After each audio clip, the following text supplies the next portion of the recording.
organisation that's been monitoring free speech is hacked off. And a very big thank you to one of our viewers that pointed me in the direction of this interesting little story. Let's have a look at an article from Hacked Off's website, May the 7th, 2012, free speech, not when a newspaper sets a private eye on a journalist. And to do this very quickly, it concerns a gentleman called Peter Wilby, who's a former editor of The Independent on Sunday and The New Statesman, and he's described as an award-winning comment writer. But he actually took a shot at the Daily Express over their reporting of the McCann case.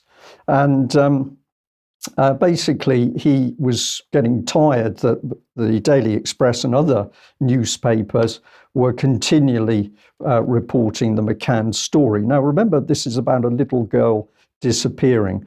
In the Hacked Off article, it directs you back to original comment in the Guardian newspaper by Mr. Wilby, where he wrote, even the belief that the Daily Express is a hopeless newspaper that couldn't tell you the time of the day, one of the few certainties in a turbulent world, took a knock. And there's some other comment as well. So he took a sideways swipe at the Express, but his main target was what was happening with the McCann stories. Well, let's jump to 2023. Former newspaper editor given suspended sentence for viewing child sexual abuse. And here's Peter Wilby, former editor of The Independent on Sunday, had more than 100 indecent images of children on his computer. And this is dating between 2013 and 2022. So those are the ones that the police found. But he said he'd been accessing them since the late 1990s, and he admitted having a sexual interest in children. And the story went on to talk about the publications he'd written for, including The Guardian and The New Statesman. And if we look at the comment from the National Crime Agency, they said the material accessed by Wilby and recovered from his computer showed real children being cruelly and sexually abused. He was viewing this content while working as the editor of prominent national news outlets, a role in which he was entrusted to form the news agenda for the British public, a trust which he has greatly betrayed. And the last comment here, while there is a global demand for this material, children will continue to be abused. The National Crime Agency is committed to tackling child sexual abuse in all its forms, to disrupt offenders and protect children. Now, if we come back to the article, there's a little bit more detail. If you go to the Hacked Off website, you can see it, because basically the Express got a private detective or a company involved, and they spent £963.50 in surveilling Peter Wilby. And I just find this aspect of the story very interesting, because why did they do that?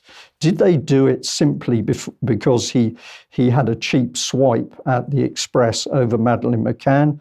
Or could it be they did it because they knew slightly more about this particular man and some of his preferences? Now, I want to ask a question here. We cannot say, of course, that Hacked Off or the author Brian Cathcart actually knew what was going on with Wilby, but we have Hacked Off as an organisation setting itself up to protect truth and accuracy in the media. And I just get a rather uncomfortable feeling about this particular incident. David, I'm just going to ask you for your feeling. Have I got this one right or not? But there's just something about this. We have newspapers, they had no idea what was going on, but they were very quick to defend this man. There seems to be very commonly a lot more known, or at least suspected.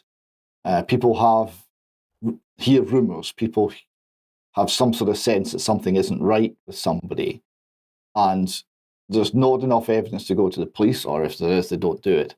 And things are covered up or brushed under the carpet, and nothing is done. And there seems to be a lot of people in public life that when they're exposed, there's an indication that people knew. Maybe they couldn't take any action, maybe they could, I don't know. But there seems to be potentially more to this. Okay, thank you for that.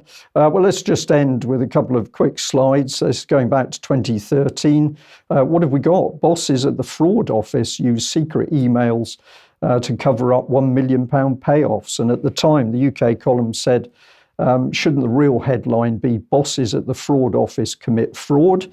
But we'll leave that one. And here's the crime agency where the chairman had to resign. This is back to August 2013.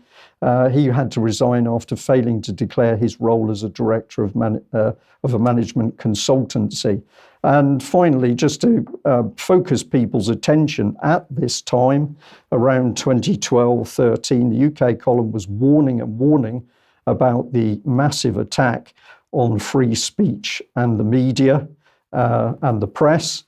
This was largely coming in around the Leveson inquiry, but of course Hacktoff was at the middle of that.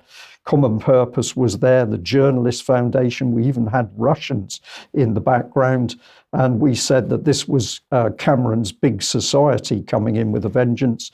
But of course, now we can see we've got the Online Harms Bill and the Regulation of Investigatory Powers Act, REPA, which Mike Robinson has been warning is going to affect social media. So we'll leave that one there.